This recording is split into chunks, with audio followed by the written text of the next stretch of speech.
Welcome to our channel. Today we how to transfer rewards with American Express step by step clearly.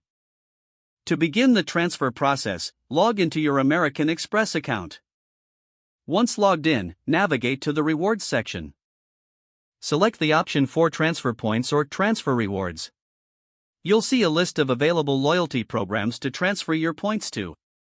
Choose the loyalty program you wish to transfer your rewards to.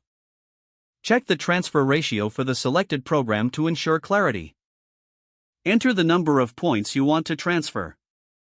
Confirm the transfer details carefully to avoid any mistakes.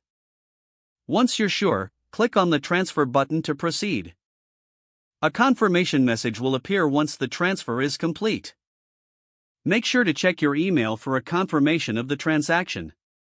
After completing the transfer, you can log into the loyalty program to verify the points have been added.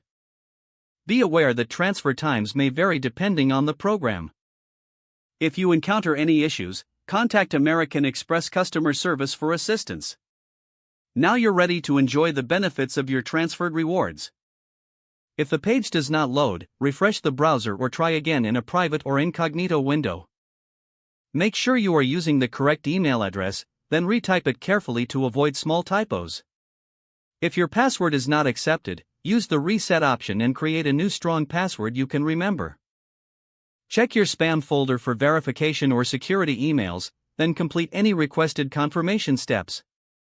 Enable two-factor authentication if available to improve account security and reduce unauthorized access risk. After signing in, review your profile details so your contact information and settings are accurate and current. If you see an error message, note it down and try again after restarting your device and internet connection. Log out when you finish, especially on shared devices, to keep your account and payment information secure.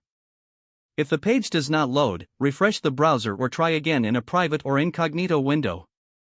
Make sure you are using the correct email address, then retype it carefully to avoid small typos. If your password is not accepted, use the reset option and create a new strong password you can remember. Check your spam folder for verification or security emails, then complete any requested confirmation steps. Enable two-factor authentication if available to improve account security and reduce unauthorized access risk. After signing in, review your profile details so your contact information and settings are accurate and current. Don't forget to like this video and subscribe to our channel for more step-by-step tech guides.